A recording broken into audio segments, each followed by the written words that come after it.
ኢትዮጵያ ናብቲ ሕዚ ዝብሎ ዘለኹ ቀውሲ እውን ምእታዋ ንዓብዲ እሊኻ ኣሰርዶ ንእከለኻ ኣሰርዶ ምባላ ኣብ ሕድሕድ ኩርናዕ ኢትዮጵያ ኸይዱ ንኢትዮጵያ ክግምግም ዝደሊ ኢትዮጵያዊ እንተሃልዩ ወይ ካሊእ ካብ ካሊእ ከባቢ ዝመፀ እውን እንተሃልዩ ኣዲስ ኣበባ ይጀምር ኣብ ኣዲስ ኣበባ ኣብ መንጎ ናይ ኣምሓራ ብልፅግናን ናይ ኦሮምያ ብልፅግናን ሓያል ፍጥጥ ተፈጢሩ ልሕዚ ሓድሽ ፍጥጥ እዩ እዚ ምውጣጥ እዚዩ ዘምፅኦ ምክንያት ናይ ኣዲስ ኣበባ ኮሚሽነር ፖሊስ ኮሚሽነር ዝነበረ ኮሚሽነር ጌቱ ኣርጋው ዝበሃል ተላዒሉ ብኻሊእ ክትካእ ኣለዎ ክበሃል ከሎ ፍጹም ብኻሊእ እማ ይትካእን ኣጋጣሚ ኮይኑ ኦሮሞ ኮይኑ ትወዲ ክትካእ ተባህለ ኩላ ከም ዘለዋ ቀስ እናበልኩም ትሕዚእኩም ዘለኹም ካሊእ ሜላ እዩ ካሊእ ተንኮል እዩ ካሊእ ከምዚ እንዳተባህለ እቲ ጎነፅ እናተሰሓበ እስካዕ ታሕቲ ደረጃ ዘለው ሰራሕተኛታት ምስ በፅሐ በሉ እምበኣር ናይ ካሊእ ከባቢ ንግበሮ ተባሂሉ ምክትላቱ ግን ካብ ኦሮምያ ገይሮሞም ኣለዉ ሕዚ ኦሮሞ ንህዝቢ ኦሮሞ ሓሲቦም ኣይኮነን ህዝቢ ኦሮሞ መቃልስትና እዩ ህዝቢ ኦሮሞ ውዚ የለን ዝገብርዎ ዘለው ሴራ ግን ምውጣጥ ምስ በዝሐ ኣብ መንጎ ብልፅግና ኦሮሞን ብልፅግና ኣምሓራን ምስሓብ ምስ በዝሐ ካብ ካሊእ ከባቢ ካብ ደቡብ ገይሮም ካብ ደቡብ ነቱ ላዕለዋይ ካብ ደቡብ ገይሮም ግን ምክትላቱ ልክዕ ከምታ ናይ ድህነት ዝገበርዋ ምክትሉ ተኣማኒ ዝበሃል ንኣብይ ኣሕመድ ተኣማኒ ዝኾነ ንህዝቢ ኦሮሞ ብህዝቢ ኦሮሞ ሽም ዝነግድ ኣቐሚጦም ኣለዉ ሕዚ እታ ናይ ድህነት እውን ረኣይዋ ሬድዋን ሲምቦል እዩ ናይ ኢትዮጵያ ድህነት ዘሽከርክራ እንተደልዩ ዝኣስር እንተደልዩ ዝቐትል እንተደልዩ ዘባርር ሲሳይቶላ እዩ እዚ ብደንቢ ኩልና ንፈልጦ እዩ ልክዕ ከምኣ ኣብ ናይ ኣዲስ ኣበባ ፖሊስ ኮሚሽነር እውን ንጌቱ ኣርጋው ኣልዒሎም ሕዚ ንሌትናንት ጀነራል ደኔሮ ኣስራት ደኔሮ ዝበሃል ብወታደር እዩ ሕዚ ክምራሕ ኢሎም ድሕሪ ባእሲ ግን እዩ እዚ በፂሕናዮ ኢና ድሕሪ ምውጣጦም ድሕሪ ምባእሶም እዮም ናብ መከላከያ ኸይዶም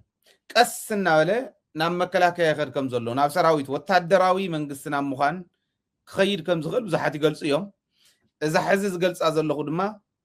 ብዘይ ምንም ጥርጥር ናብኡ ክትወስድ ትኽእል እያ ኣብ መንጎ ብልፅግና ኦሮሞን ኣምሓራን ዘጋጠመ ናይ ፖሊስ ኮሚሽን ምድብ ሕዚ ቦት ዝበልክዎ ተወለድቲ ኣምሓራ ትሕት ኢሎም ካብ ድህነት እውን ኣለዉ እንዲኦም ኣብ ኢንተለጀንስ እውን እኒአው እዮም ግን ትሕቲ ሲሳይቶላ እዮም ብደንብ ገይሩ ዘሽከርክሮም ንሱ እዩ ልክዕ ከምኣ ኮይና ኣላ ኣስራት ደኔሮ ሌትናንት ጀነራል እዩ ፖሊስ ኮሚሽነር ናይ ኣዲስ ኣበባ ገይሮም ሸይሞም ኣለዉ ምክትሉ እውን ኮሚሽነር ቶፊቅ መሐመድ ይበሃል ካሊእ ምክትል እውን ኣለዎ ዓብድረዛቅ ዒሳ ዝበሃል ምክትል ኮሚሽነር ክልተ ገይሮምሉ ኣለዉ ሕዚ ኣብዚ ንርድኦ እንታይ እዩ ኣዲስ ኣበባ ባዕሎም እውን ዝገለፅዎ ትድሓር ከም ሪዝን ገይሮም ከም ምክንያት ገይሮም ዘቕመጥዎ ኦኬ ኮሚሽነር ጌቱ ዝተላዓለሉ ምክንያት ኣለዎ ማለት ሕዚ ከውፅዎ እዮም ብርግፀኝነት ክኸስዎ እዮም ምክንያቱ ናይ ሙስና ጉዳይ ናይ ዘይምኽኣል ጉዳይ ብረት ከኣቱ ፋኖ ኣትዮም ክወፁ ካሊእ ዶ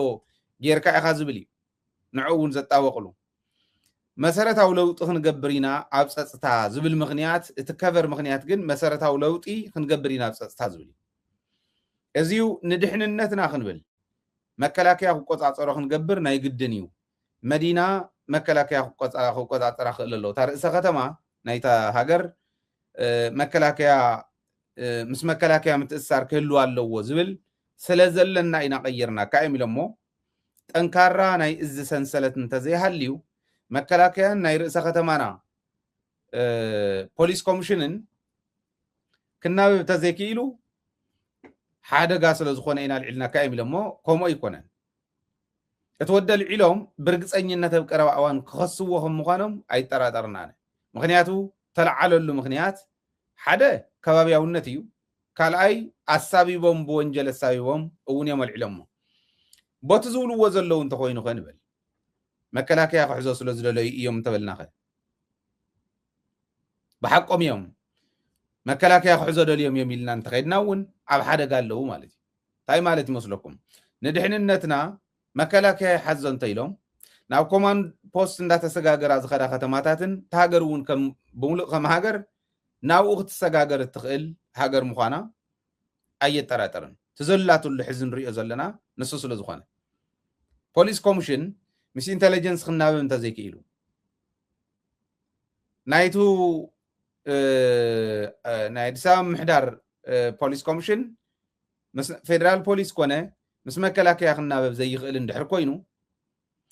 እንድሕር ክናበብ ኮይኑስ ሓደ ሌተናንት ጀነራል ከኣቱ ኣለዎ ኢልካ እንድሕር ክሕሰብ ክኢሉ ተሃገር ዘላትሉ ናይ ድሕንነት ኩነታት የርእየና ብርግፅ እውን እስካዕ ሕዚ እንሪኦም ዝነበርና ናይቲ ሃገር ናይ ድሕንነት ጉዳይ ግልፂ ዝኾነ መረዳእታ ይውና እዩ ኢትዮጵያ ኣብ ኣዲስ ኣበባ ዙርያ ምስ ወፅሑ እያ ቡምባታት ሒዘ ትብል እዚ ኩሉ መንገዲ ካብ ሕድሕድ ቦርደር ናይ ኢትዮጵያ ኣቋሪፆም ኣዲስ ኣበባ ምስ ወፅሑ ኣብ በረ ኣዲስ ኣበባ ኣብ ደብረ ብርሃን ዶ ኣብ ደብረ ሲና ዶ እንደውም ሕልፍ ኢሉ ካብኡ ኣብ ገፈርሳ ኣብ እዞም ናይ ሸገር ከተሞች ኣብዚኦም ክንዲዚ ቡምባ ሓዝና ክንዲዚ ከላሽን ሓዝና እዩ ኣብኡ እስካዕ ዝበፅሕ ኣብ በሮም እስካዕ ዝበፅሕ ኣይፈልጥዎን ብድሕንነት እቲ ዝነበረ ድሕንነት ካብ ዘፍርስዎ ተዓዲ ከመይ እንዳዓነወት ትኸድ ከም ዘላን ከም ዝነበረትን ንሕና እውን ዊትነስ ኢና ንሕና ምስክር ኢና ኢትዮጵያ ካብ ሞያሌ እስካዕ ሕሞራ ካብ ሞያሌ እስካዕ ዛላንበሳ ብለይቲ ብምኒባስ